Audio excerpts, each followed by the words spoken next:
Good afternoon. I'd like to call to order the Committee of the Whole meeting for Wednesday, March 11th. We are missing Mayor Seegers today, and Councillor Scott has called in. Hello, Councillor Scott. We have an amended agenda in front of us here, along with some supplemental information. Can I have a motion, or is there any other additions or changes to make to the amended agenda? No? Councillor McLean. I just want to declare a conflict. If we discuss Acacia Park, I'm going to step out because my family owns property immediately adjacent to it. Okay, thank you very much. Can I have a motion to adopt the amended agenda? Moved, seconded, all in favor? Great. Aye. Moving on to, we have no appointments and delegations, no new business. Moving right on to item 5.1. New capital requests for 2020 and business cases. First, recommendation here that the report from Director of Financial Services is received. Moved, seconded, all in favor? Thank you very much. I'll turn it over to you. Thank you very much. As my report states, this is the purpose of this phase of the budget, or this meeting, or this agenda item, is really to introduce the committee to new capital requests.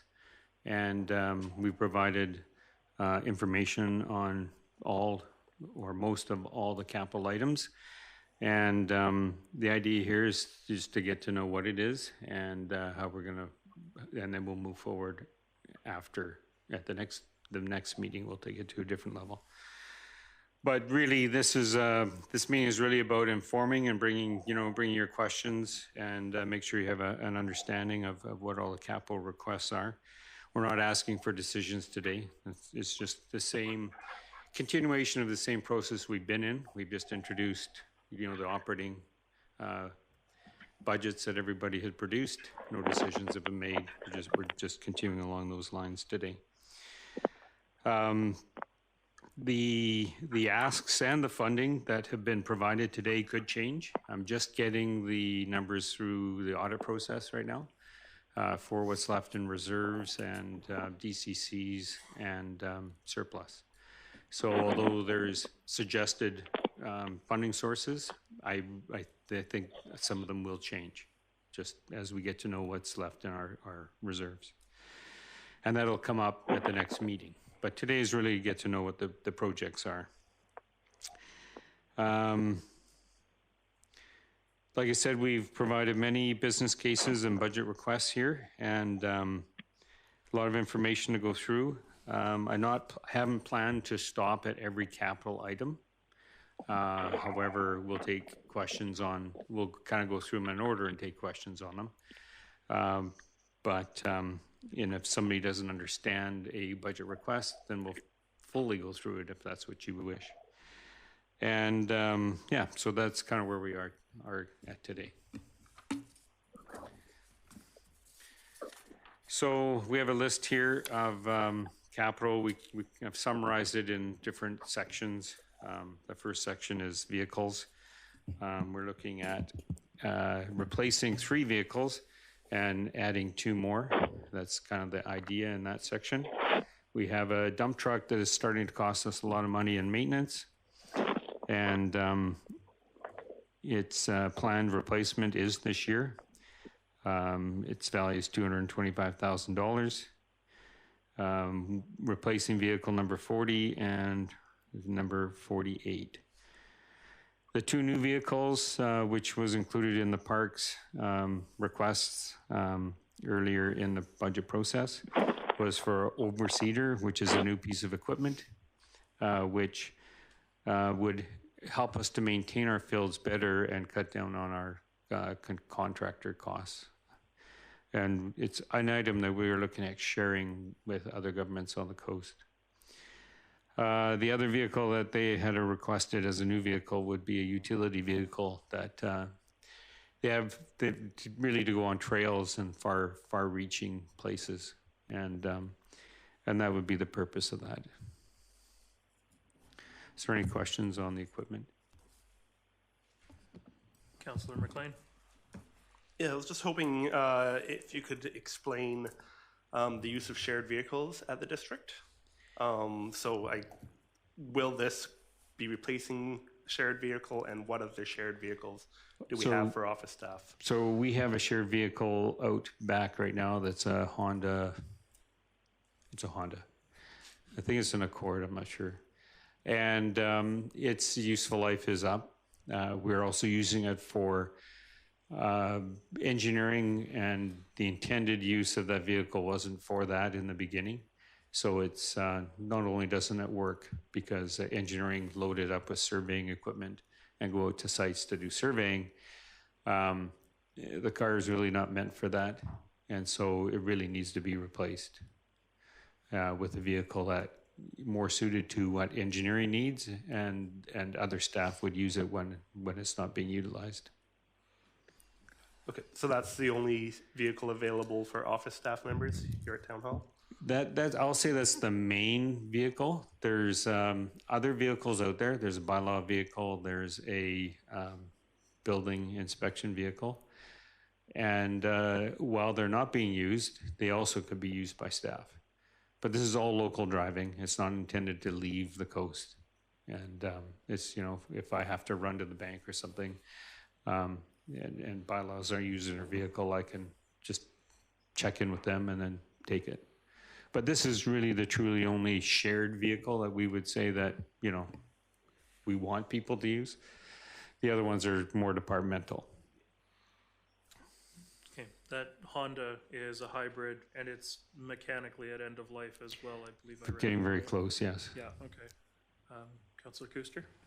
I noticed that in the report they mentioned possibly an electric vehicle, but then he also mentions you wanted a 4x4. So I'm like, what kind of vehicle are you looking for, and what kind of electric vehicle would you get? So the replacement vehicle, it's one of those things we would go out to either a tendering process or a quoting process. So whether it be, Ford or GMC or whatever, they could bid on a type of vehicle. I guess the newer Escape is something that would work for the engineering department, and of course would work for all staff. So something like that, it could be a CRV, it could be I don't know what GM has as a product like that, but it would be a vehicle that we could get around in all types of weather. Not so much four-wheel drive as all-wheel drive, Yes, for example. Yeah, correct. Okay. Any other questions about vehicles and equipment before we move on? Councillor McLean? So moving on to the utility vehicle for the trails. Yes. More of a comment is I recognize that there's need for trails. I would like to see whatever vehicle we purchase be set up to be able to plow sidewalks. I recognize that's not a service that we provide right now, but I want us to have the option, especially considering Trail Avenue. Do we want to provide maintenance to Trail Avenue once it's brought up to this very high standard of plowing it? So when we're looking at the specific type of vehicle, I'd really like it to be able to plow the sidewalks as an option. Okay. Councillor Kuster?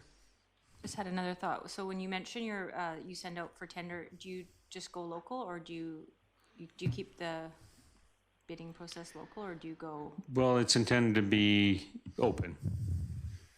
The locals certainly can bid on, provide a vehicle that matches what our quote would, or RFP would go for. Yeah. Anybody on this side of the table? Okay. Councillor Scott, do you have any questions about vehicles or equipment before we move on?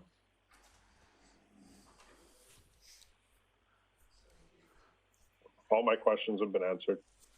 Okay, thank you. Carry on.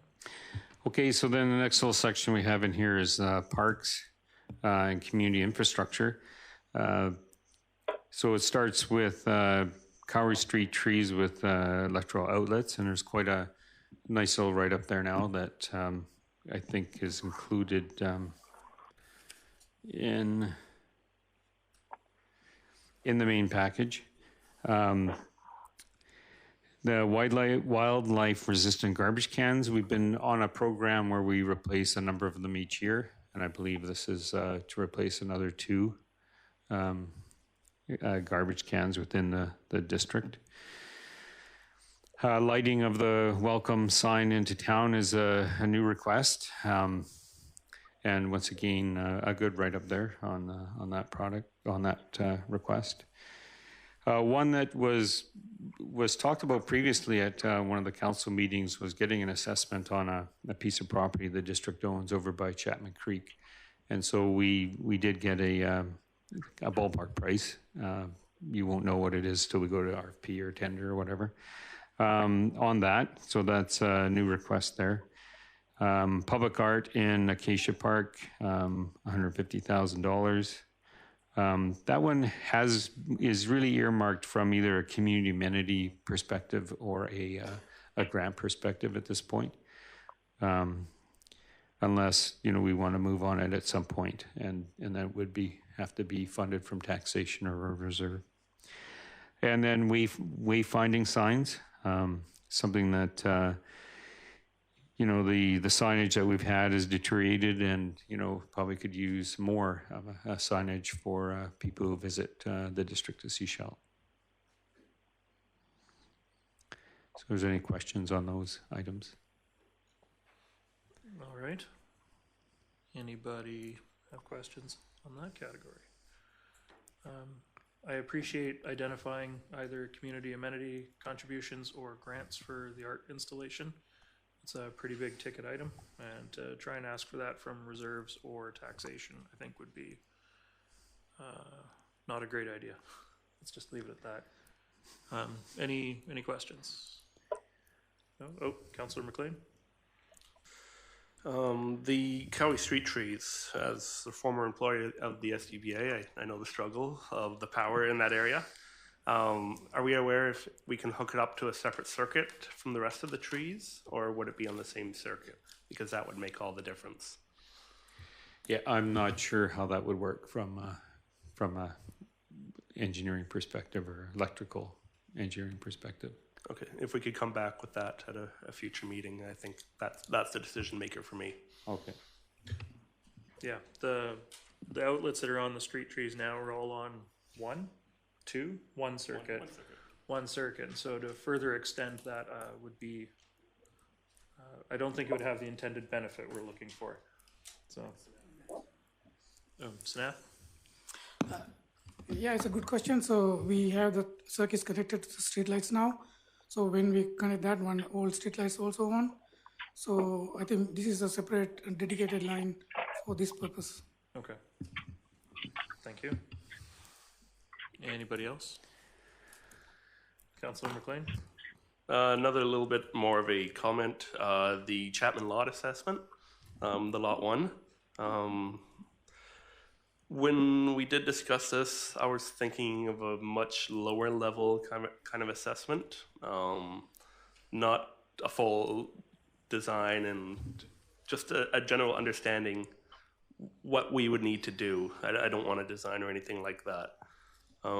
So moving forward, I think like the only way I could support doing that is by reducing it to kind of in the $10,000 range, and just trying to get it at a very basic level to understand, can we move forward? Because at $40,000, I'd rather us buy a trailer and plop it somewhere beside a bathroom, which is a lot simpler. Because if it's just $40,000 to determine the feasibility, how much more is it going to be to build? I think, Julie? The amount on there is for the assessment. There's nothing in there about designing anything. It's an assessment to find out if we want to sell it, if we want to build on it, if we do want to build on it, what do we want to do? It's just for the assessment.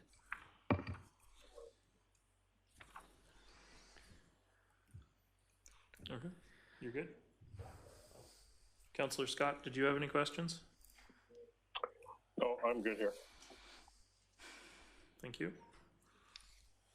Last chance. Yeah. You're okay? All right.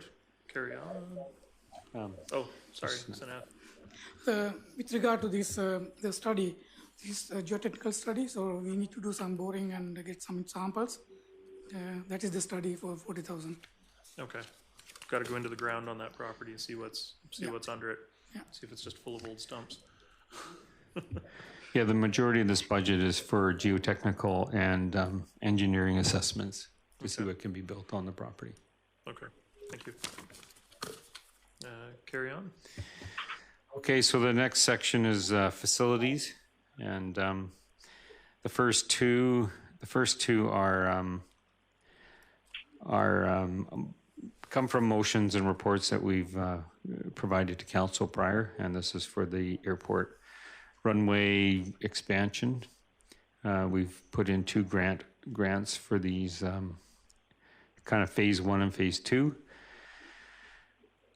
And then after that, we get into a list of items for what I'll call our facilities. And this would be Rockwood, Seaside Center, Mission House. Because we're inviting more and more people into these buildings, we need to make sure that they're set up to have this kind of activity at them. And so we've provided a business case there that goes through and lists items that need to be done from a maintenance perspective, and then a separate list of items that would be nice to have at each of these facilities. So once again, it's a really good read to get to understand our facilities and what we need to do to bring them up to almost a minimum level, really. We're not bringing this to a level that's through the roof in any regard.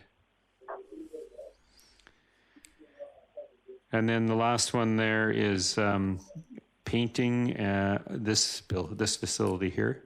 I don't know if everybody knows, but we've had a leak in the tower just recently, and we had somebody in to look at it. And the siding, there's some siding that we need to replace and repaint the building. So we've done an estimate there. Where once again, this was the leak was only under a month ago, so this is a new item, really, and it's probably imperative that this gets done. Any questions on those items? Just before we go to you, Councillor McLean, I do have a note here from Mayor Seegers asking about the business case with upgrading and maintaining Rockwood Mission House and Seaside Center. It's mentioned on page 69 that there's going to be a business plan coming forward to look at changing the rental rates and marketing in the fall of 2019. So we're bringing through a update to our fees and charges bylaw.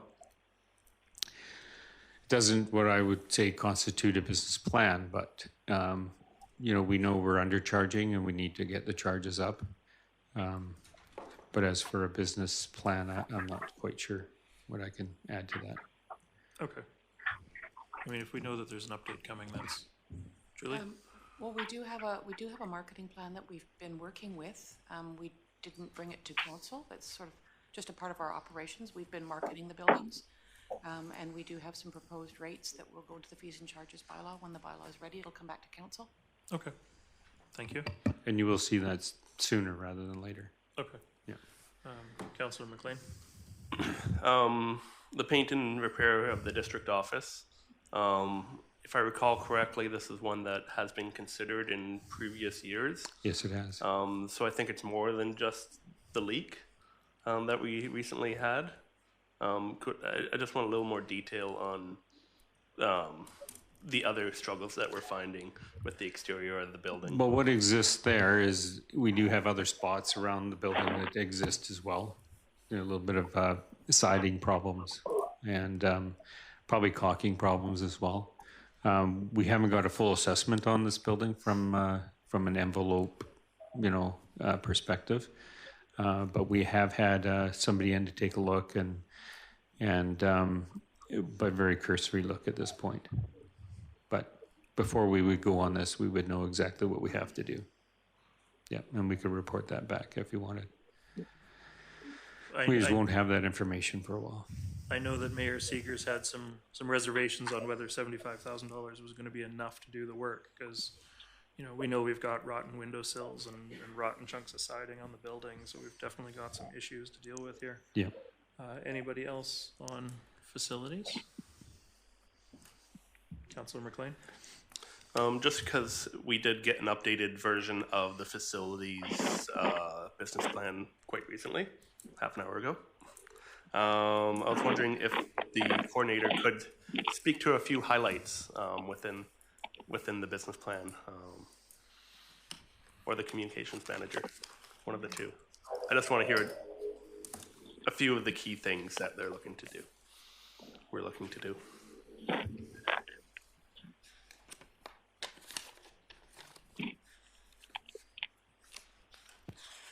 Hi, so one of the key things that we were looking for was updating the kitchen at Rockwood to a commissionary kitchen. It's a super nice space, and we would like to go ahead and promote it to the community to use. It currently sits empty most of the time, so going ahead and upgrading that, getting a commercial dishwasher, etc., would allow the space to be used more often. The other thing that we needed to update would be accessibility for the bathrooms entering into Rockwood. It currently sits at 30 inches for wheelchair access. We should be sitting at 32 inches, so having that ability to go ahead and extend the doorway there is something we should be looking at too. Thank you. Anybody else? This side of the table is so quiet. Nothing? No? Okay. All right. Councillor Scott, do you have anything? No, all good here. Okay. Then I suppose we shall carry on. Okay, so the next section is information technology, and Bev was going to be here for that. So maybe we can just circle back to that one. Yeah, I'll text her and make sure she's on her way. So let's just jump down to roads. And so there's a couple items there. We have the road condition assessment, and this is to an update to one that we've had done in the past for $80,000, and then our local road paving program for $350,000. We've been doing that for a number of years now, the 350. So we just like to continue that. Any Councillor questions? McLean, I think I know your question, but go for it. Do you? I think so. Okay.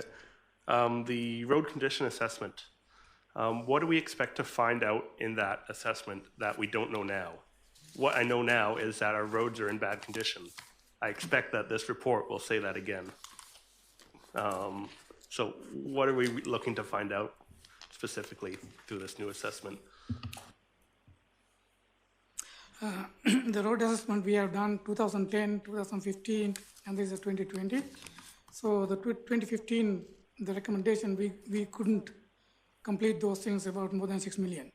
So now this one is, we added more roads, and we know that the roads they asked to recommended roads we have not done is deteriorated more than now.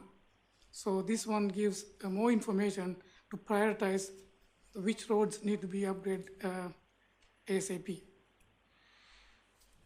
5 years on, I suspect the information from, this is the 2015 McElhaney report? Yes. Yeah, so I know that one of the roads that was identified urgently that needed to be repaved was my street. My street hasn't changed in 5 years, and my street's probably good for another 20 years. So I suspect that's a lot of this is going to be updating, making sure that we do have the right priorities compared to what the report has. But follow up? This is the follow-up comment, is that right now our road maintenance is based on almost emergency. We look at, we know which roads really need repairing, and those are the ones that we spend this $350,000 on. Until we're able to spend more than that $350,000 and say, take up a few hundred meters of a road and fully redo it, like, we're just going to continue on an emergency basis, essentially. So I don't think the assessment is needed because we know which roads are bad, and we're not going to be able to cover them all until we increase the amount of road paving that we do.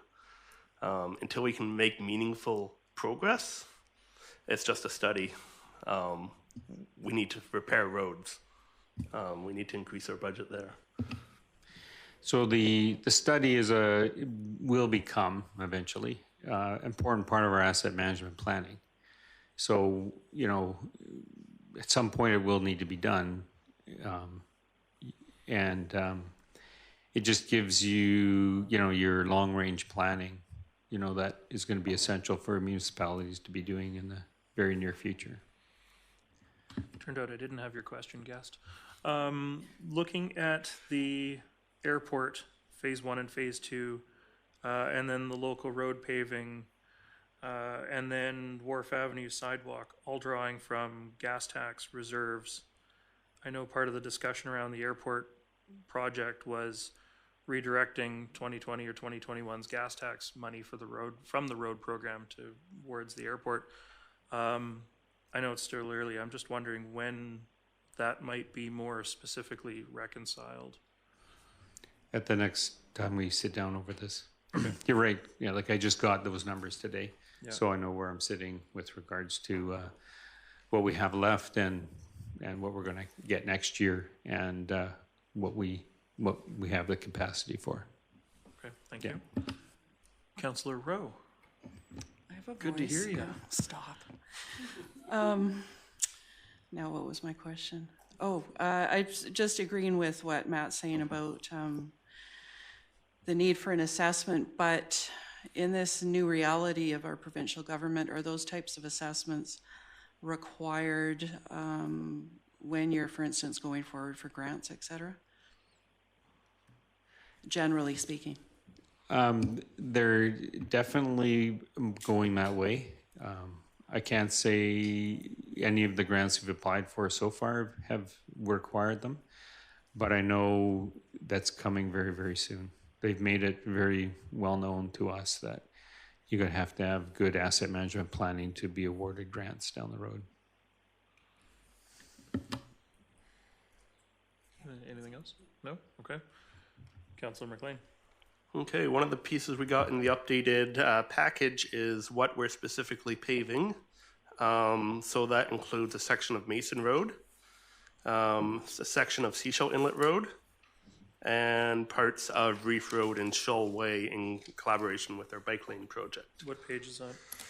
That would be page 111 of the new supplementary package.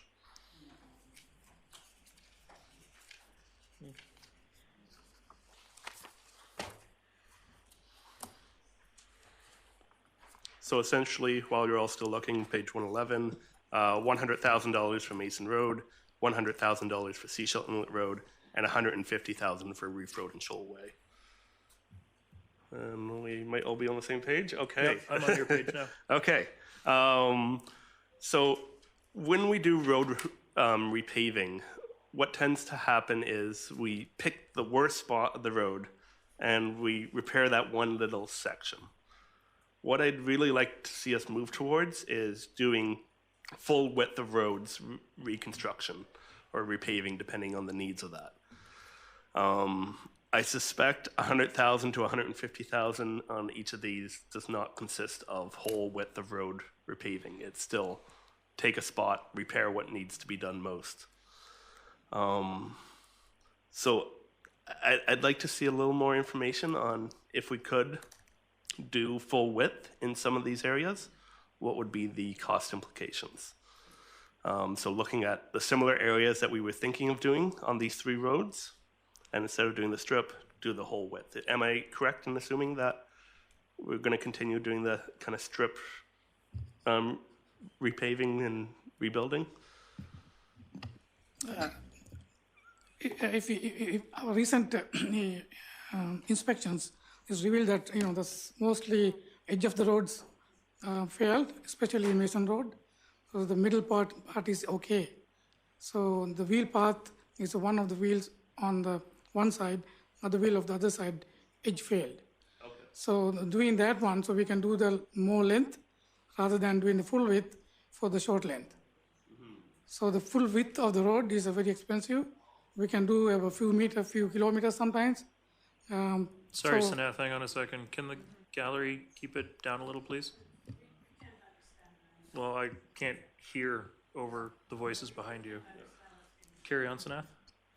Yeah, so that's why we are doing the most failure sections to keep the road drivable. Right. Try and get as much done for the money as we can. Yes. I understand the concern there, but follow up or? Yeah, the one I'm really looking towards is a sewer project that we did on Fairway Road, where we essentially repaved where we put in the sewer. And it's created fairly uneven roads.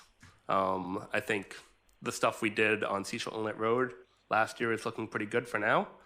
But every time we have that transition from old to new, that's a failure point. And that's going to create a pothole in a few years down. So maybe if we're not doing the whole road, we can do longer strips along the sides of the roads. So yeah, maybe rephrase my question to, instead of doing 3 projects, reduce it to 2 and just trying to work on larger areas at one time to create that smoother road surface that has less failure points 20 years down the road. That's my hope. Okay. Anybody else? Councillor Scott? No, nothing. Okay. Since Bev is here, do you want to circle back to IT? Certainly. So under IT, we have a number of projects. We have a continuation of our ERP, Enterprise Resource Planning project, which is kind of working with all our softwares, trying to get them to talk a little bit more together. District website, a new district website.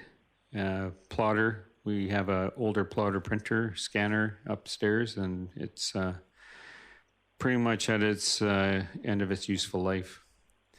And then we have infrastructure maintenance plans here as well, which is included in every year's budget here. And we're looking at adding some facility software to make our process of renting out our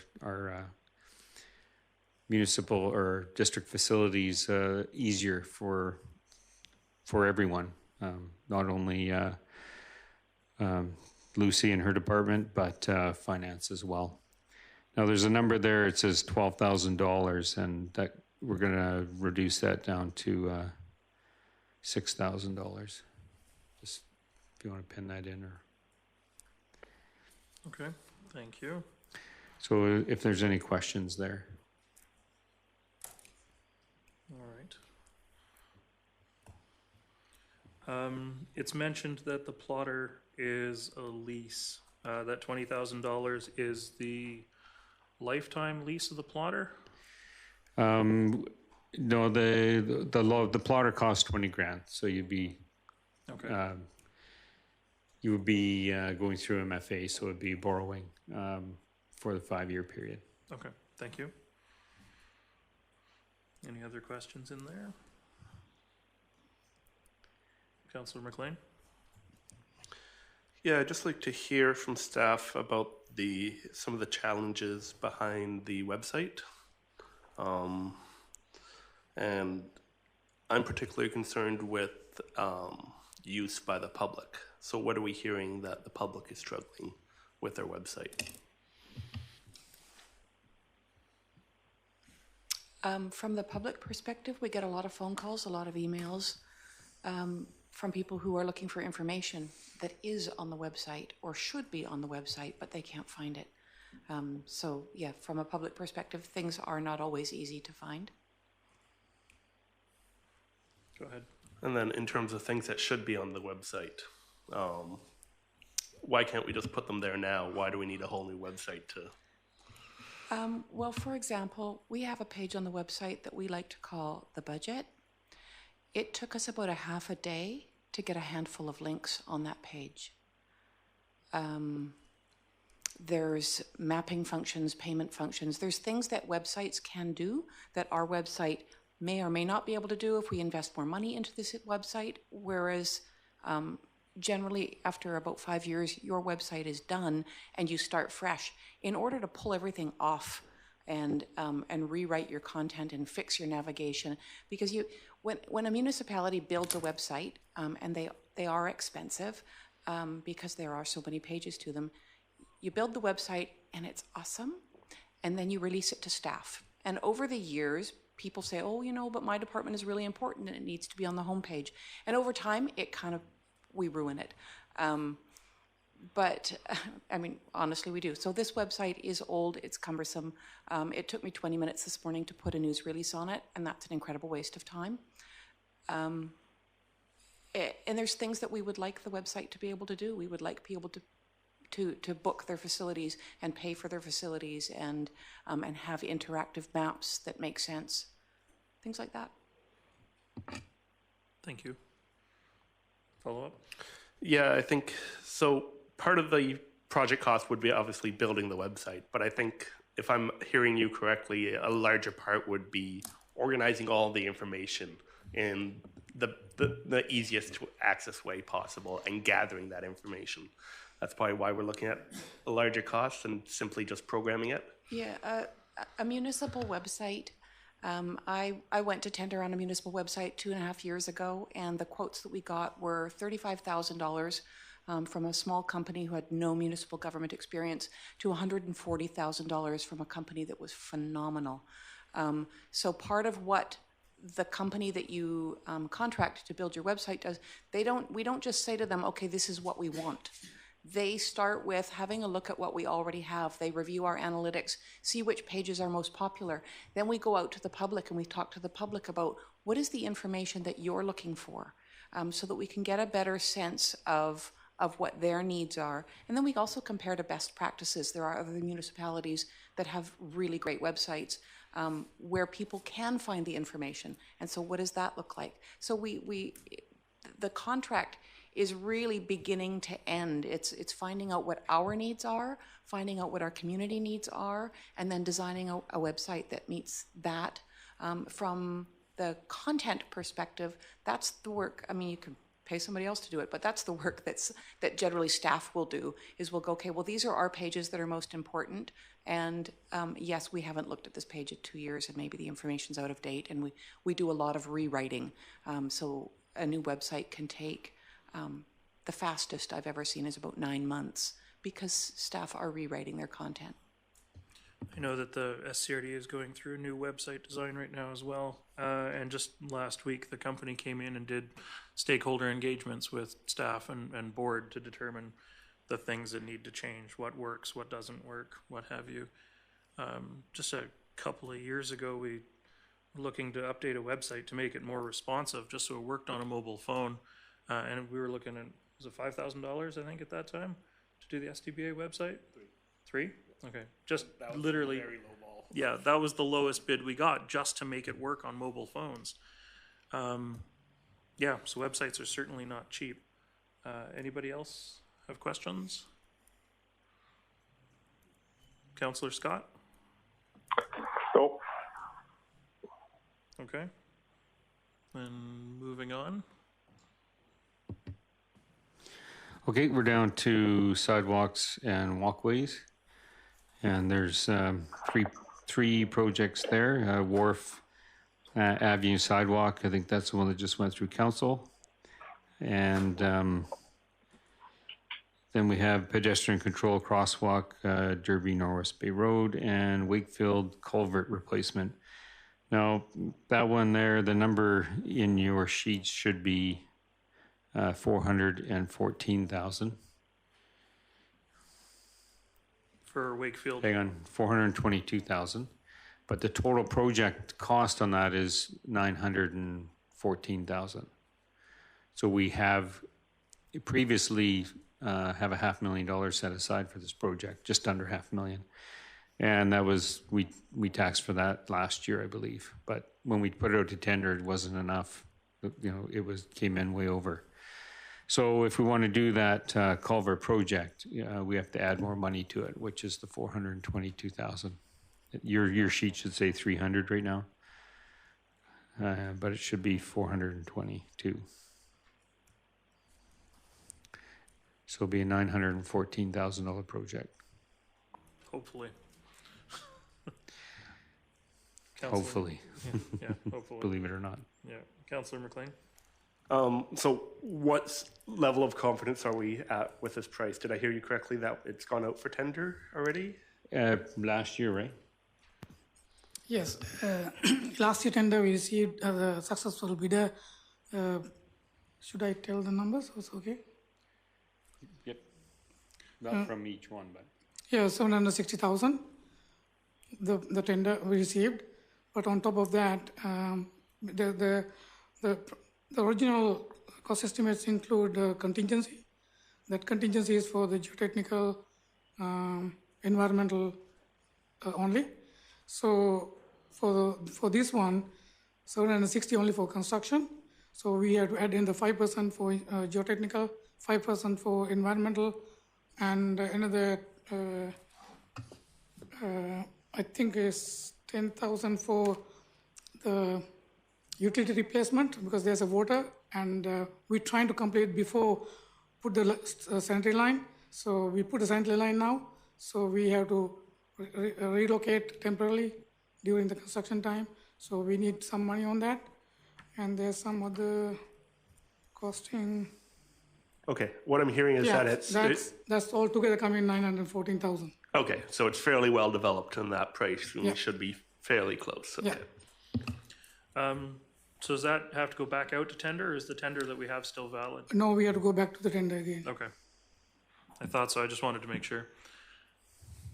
Any other questions in this category? Councillor McLean? If we're going through the whole category of the Cook Creek culvert, is that at risk of failure like Wakefield, or is it really more state of good repair? This is also failing now. Yeah, so actually, unfortunately, I couldn't put you the slideshow and showing that the pictures. And it's a downstream is a very, there's the bike lanes, the current bike lane is, there's a big sag on that area. And the frontage, we have to extend the culvert to put the new bike lane on the upstream side.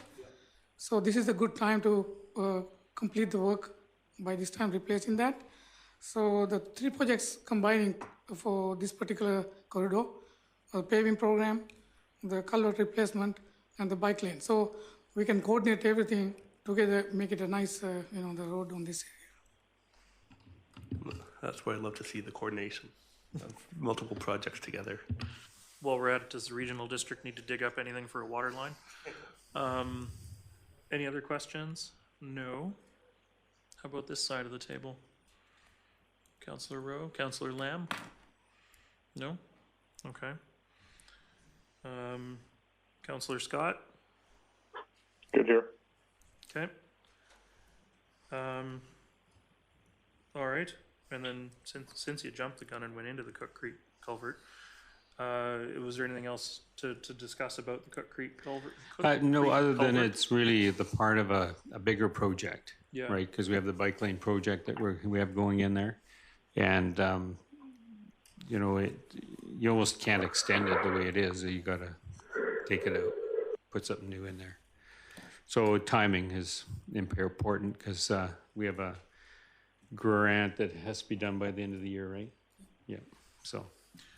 I do have one quick question then, just before we move on.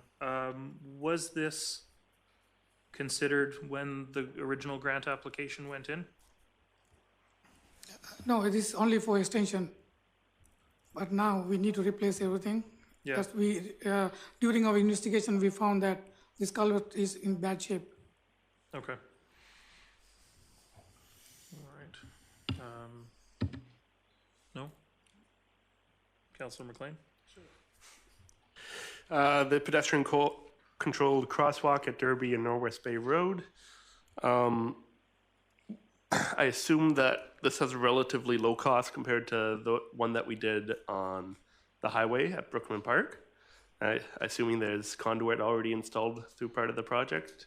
Yes. You're correct. Okay. And why wasn't this part of the rest of the work that we did on Derby Road? That one is developer did the work, and the developer not contributed any work for this one. We requested to put the slave conduit for future lighting works. Since they're cutting into the road anyways, right? Coordinate the work. Okay. Last item on there.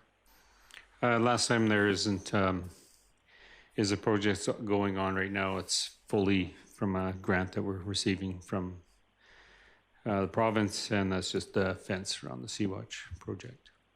Perfect. All right. Any questions? Everything?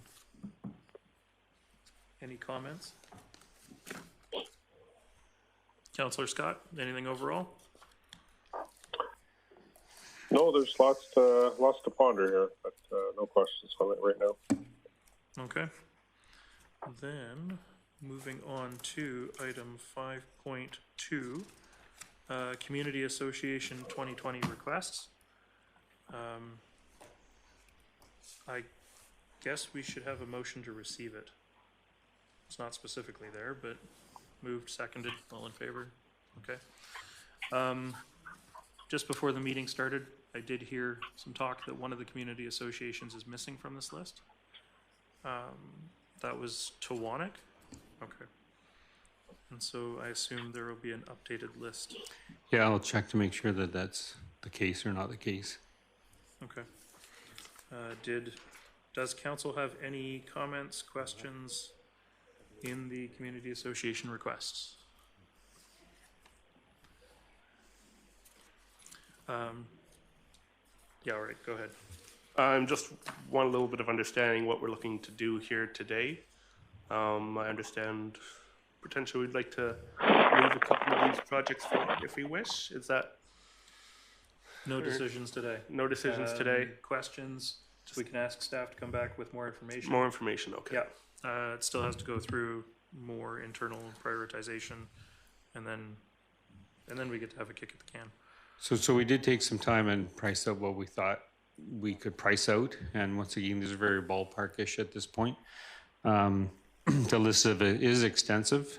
Some of the items are maintenance items, and either there might be a couple that we've already done, or there's a couple in there that we plan to do. So there may not be any dollar value in that. We would just be covering some of that in operations, through operations. The second one on the list, the Davis Bay float, for example, that's not the swim float, correct? That's the float, or the float that was attached to the wharf? No, that would be a swim float.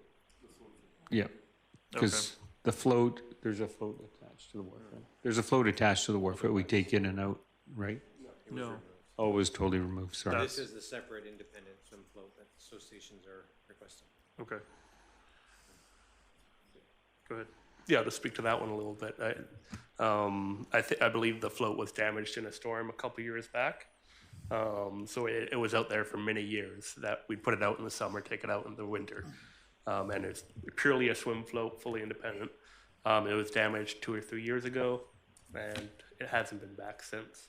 Okay. And from what I understand, that's what this request is. Okay.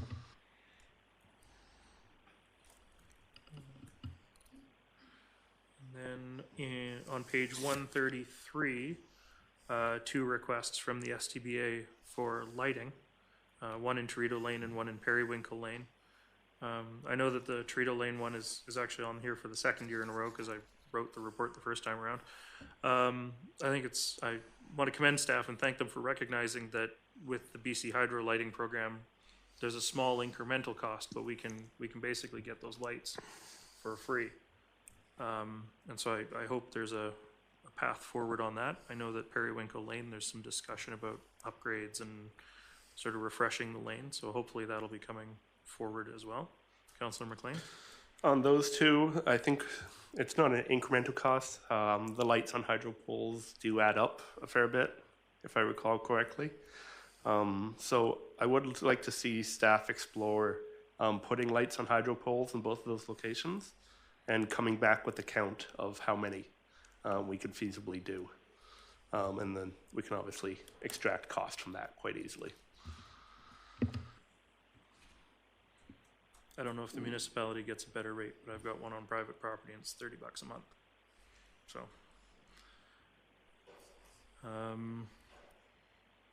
on page 136, Tillicum Bay, it's item number 3 on here. Safety for Tillicum Bay, the association appreciated the signs for corners, but would like to see a slower speed limit on the road itself. Can somebody tell me what the notes are supposed to be to go with that one? Because it didn't make a lot of sense to me on reading it.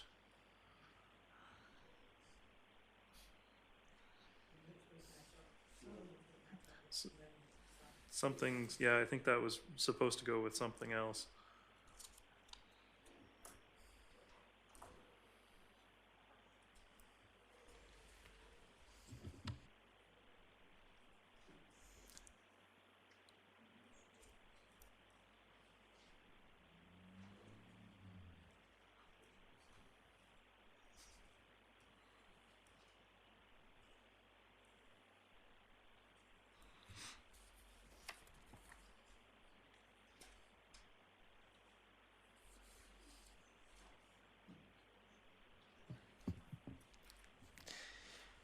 Staff suggests that the notes section remain a work in progress and will continue to refine those and report back more accurately as this progresses. Thank you. That's a fantastic answer to that question. Right? You missed a calling in politics. Any, Councillor McLean? Request from Tillicum Bay. There's a meeting hall or emergency site on district-owned Lot E. Also page 136? Also page 136. Where is Lot E?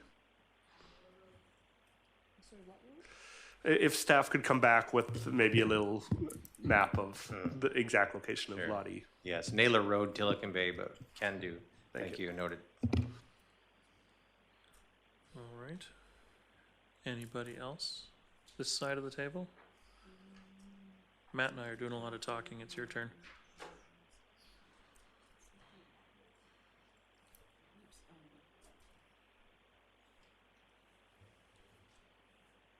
Councillor Rowe.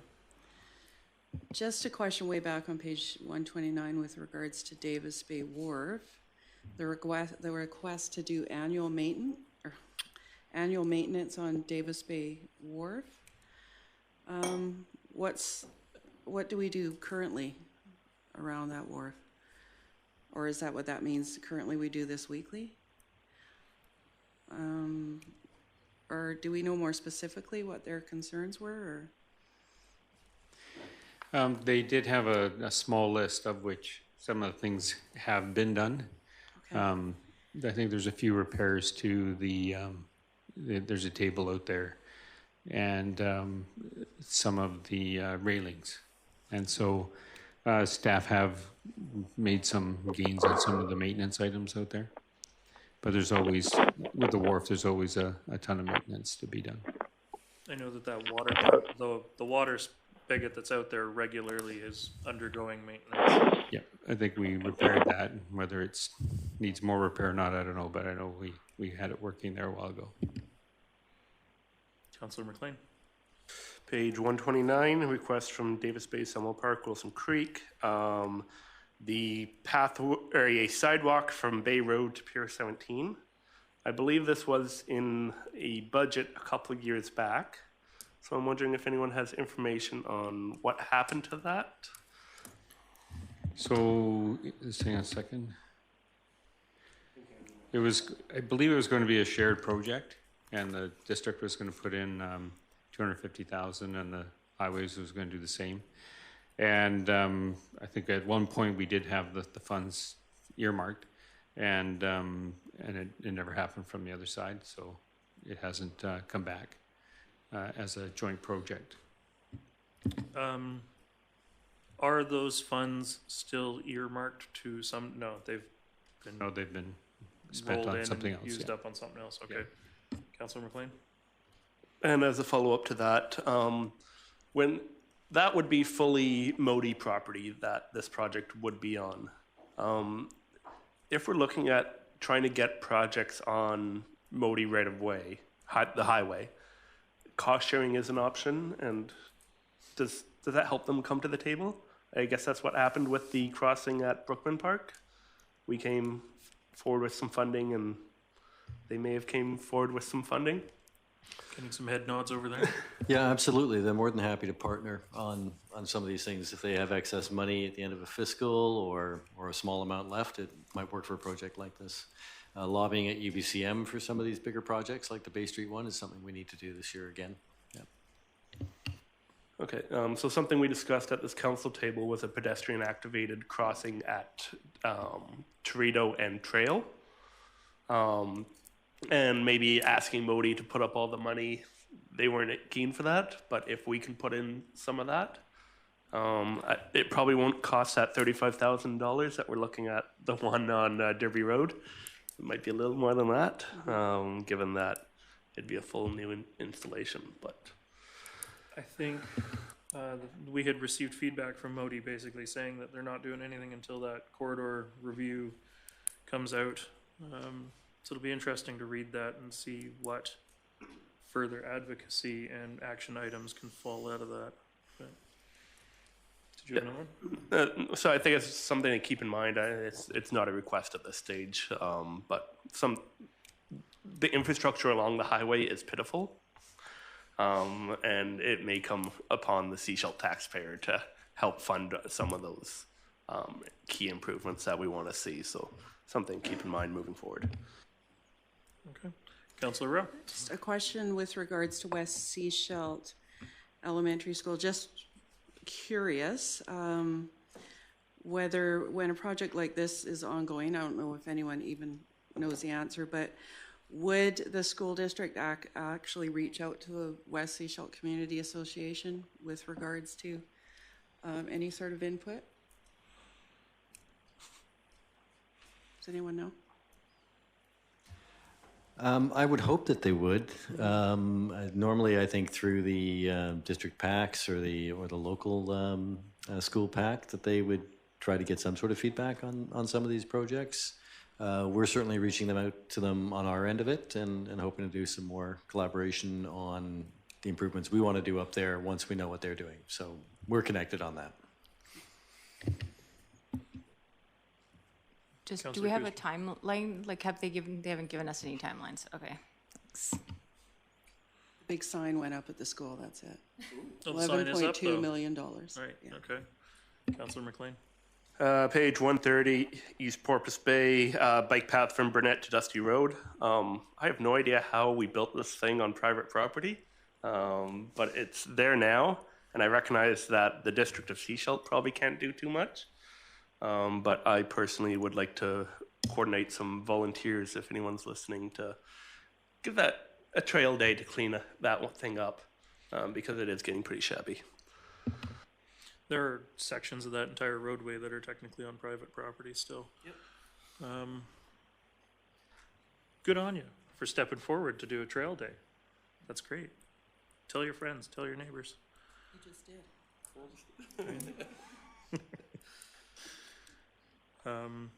Anything else in there?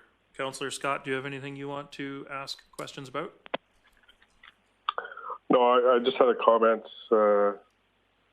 that on the Davis Bay Pier, one of the annual maintenance items that they're looking for is just to use the boat to get down and clean all the rope and netting out from underneath. Okay. All right. Councillor McLean. The page 130 Sandy Hook, install swim float at one of the beaches. Cost estimate for this is $20,000, whereas we had $150,000 for Davis Bay. I like this budget a lot more. If we could do it for $20,000, I'd be happy to get going on both of those. I hear you. That one there, we probably have to look at again. Yeah. I suspect that one's probably too low, but on the other hand, in the inlet, the wave action and wind action is a lot gentler on equipment than out on the open ocean. So you had another one? Go ahead. Yeah, another one from Sandy Hook, same page. The repairs to the boat launch. I would like staff to explore if we do own that. And we can look at future projects, maybe not this year, but I think that's an answer that we need to know is, do we own that and should we be taking care of it? And if we don't own it, then at least we know who does, and we can maybe do some advocacy on that, or organize some volunteer labor. Okay. Happy with everything on this one? Pending the receipt of the Tawanik ones. Item 5.3. Again, I guess a motion to receive this one. Move. Second. All in favor? Great. Aye. Thank you. Again, for discussion, business cases are attached. So far we've seen most of these through the budget process. We had these included in our, most of these in our 2020 budget requests. And whenever we went by one, we spent a few extra minutes and talked about the one-time request. We've just provided the business case or the additional information so that it's, in front of you now versus a slide that we talked about, earlier in the process. So if you have any questions on any of those, we have some staff here that are able to answer those. Okay, I do have one quick question. Number 7, records management. Is that a permanent budget lift, or is that a one-time request, or do we think that'll be a couple of years and then it can come off again? Or? It is a one-time request in this year's budget. I think, as I had mentioned at the previous meeting, I'd like to see us put some amount in every year for records maintenance, if you will, but not necessarily at that amount. Last year we put 10,000 in. I could see asking for 10,000 every year, depending. Maybe not every year, but over the next few years anyways, as we're getting through full implementation of OnBase and getting all our paper files digitized, I could see needing some, and then after that, probably not. Okay, thank you. And as we do some of this work, we'll get to know how much, the 10 or the 20 will take us, and then we'll be able to estimate, better for the future. Okay. Any questions in here? Councillor Scott, do you have any questions? Comments? No, I'm good here. Okay. All right. No? Nothing from that end? All right. Moving on then. Item 5.4. Motion to receive. Moved, seconded. All in favor? Okay, thank you. Did you want to speak to this at all, Mr. Douglas? Certainly. So I created this list upon the questions of council at the end of everybody's presentation. They were asked what would it, if they were to improve their department or, make an adjustment to their department, what would it be? And so we made a list of that and attempted to cost out some of the stuff just so we know that whether, we know that those are, they're probably more futuristic than they are current, but these are the things that your staff are looking for down the road. And they're important to them, otherwise they wouldn't ask for them. But I think it's just, it's a good indicator to know what we're going to become up against down the road, from a budgetary perspective. All right. I did have one question right in the middle of that list, under planning, the chief building official, $30,000. So that's cheap. Yeah. No, so we have one part-time building official now, and we have another assistant in the office. And eventually what will happen was we will need to have a chief building official, and then we would look at the arrangement we have currently with current staff. So that would be the lift on the currently existing? Correct. Okay. Yes. Any questions or comments on this page? Councillor McLean. One of the frustrations I have with our whole budget planning process is that we call it a 5-year budget, but it's essentially a 1-year budget. We are very much focused on what we're spending in the next year. What I see here is a list of things that we could potentially spend in the next 5 years. So if we could formalize this into more than what we would do over the next 5 years, I think it'd be a very healthy process for us. I think we need to be thinking on longer terms. And this starts to do that. So I thank the mayor for asking these questions. And what I'd like to ask from staff is to prepare a 5-year staffing plan based on some of these requests here. So I recognize most of these won't come next year, but let's try and start thinking what will come in 2 years, what will come in 5 years. And I'd like to see staff come up with some recommendations in terms of when these positions may be coming forward. And we can get closer to preparing a 5-year budget rather than a 1-year budget. Spend all our time on the first year and take 2 hours to do the next 4 years after that. I had one question about the equipment reserve. Now, the number that was put there, the 269, that was based on one of your slides, I believe. Yes. Correct? Yep. And that was to amortize the cost of replacing our current fleet.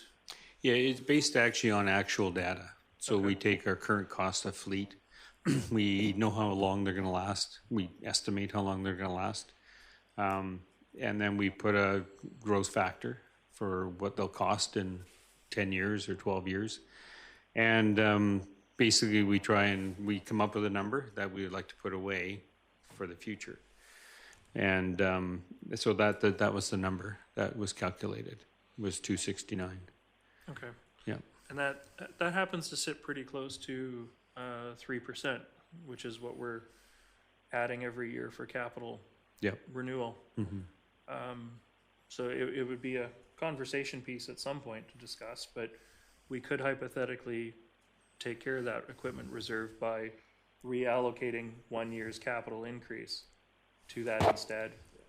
Yep, and what I would probably recommend is a slow shift, meaning maybe 1% this year, Right. 1 next year, 1 after.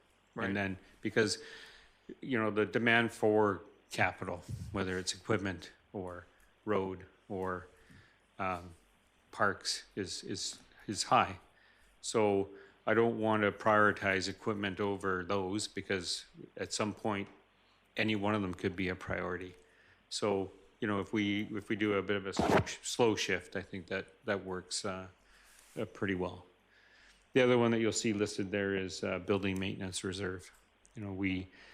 We've had many years where we tried to get some building maintenance done, i.e. the painting of the building, and there just was no funds for it. So once again, if we could put money away for that, and then we just have to put the item down and say there's a funding source, it's a lot easier than trying to compete with other important projects. Meanwhile, we get a leak in the building 2 years after we're trying to get it painted. So, For sure. Councilor McLean.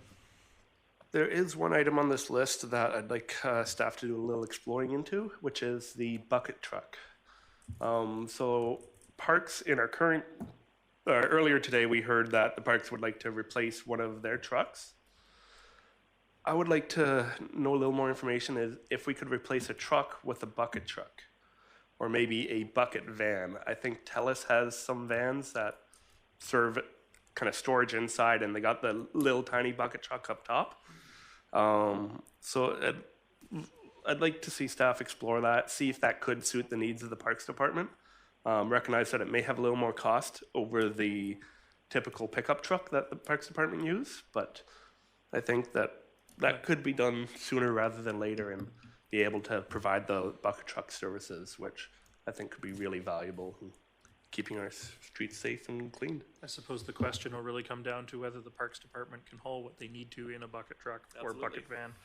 I imagine it'd be hard to move a yard of soil in a bucket truck, for example. Yes, but they have multiple trucks. Yeah. So, anybody else have any questions or comments on this list? feedback? Councillor Scott?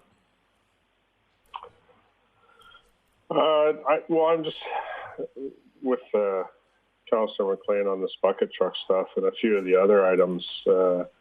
When we're looking at budgeting this over the course of a lifetime, how much use are they going to get out of a bucket truck versus using one of the local rental companies for a genie lift or even the mobile dump units that would work for trail maintenance?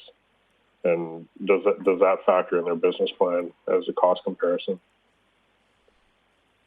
Nope, that's a very good question, and I saw Mr. Douglas taking notes. Yep, I wrote the question down. Perfect. I know that right now, anytime the banners are being changed out, or the baskets are going up, or street lighting is being done, or tree limbing, all of that has to be contracted out, or at least the truck has to be rented. And I know that the market up here for bucket truck rentals is pretty much zero. So you're at the whim of just a couple of businesses here. So thank you for putting some numbers to that list. Listening to the answers in that last meeting, it was a little daunting to think, what is this going to add up to? And it's a big number, but it is a long-term planning number. We will need all these people. We will need these things at some point. Okay, if everybody is done with that, that's it. Motion to adjourn? Nope. Oh, Councillor McLean? I just want to talk next steps. So where do we go from here? Okay, so staff will start to sum these things together and put together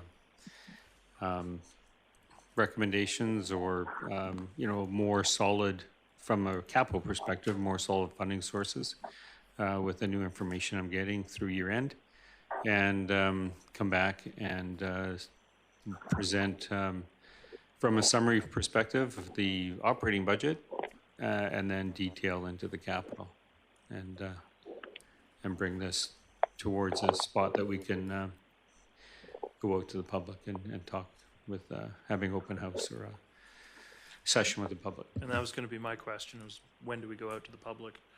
Be one of the last 2 Wednesdays of April. That's the intention at this point. Thank you. Did you have a follow-up? Yep, that essentially answered my question, but one big thing I've been missing this year is my budget book, where I have everything in one place and I can look up everything. Is that something that will be coming forward in the next couple of weeks as well? Well, I think, no. What I said right from the beginning is together we're going to develop that book so you know what's in it. And so all the things we've discussed, everything that you were going to make a motion on down the road will be in that budget book. Things that we're not going to go forward with will not be in there, right? So that's our intention. We've started the book. We've started to put things together towards the book, but I can't put any numbers in there yet because we haven't got that far, right? I know that was one of the things from last year, was that book was printed, and by the time we actually sat down to our very first budget meeting, it was already out of date. So did you have a follow-up? Or? Yeah, I just wanted to clarify that. Once we're done, I want the book. We're building it. Yes. I can't promise it'll be as long. That's right. And I won't promise that because I'm hoping it won't be quite as long. But it will have similar and good information, and then we should all be able to answer the items that are in it, and we'll all know. Right on. Thank you very much. Motion to adjourn? Moved, seconded, all in favor? All right. Thank you, Councillor Scott.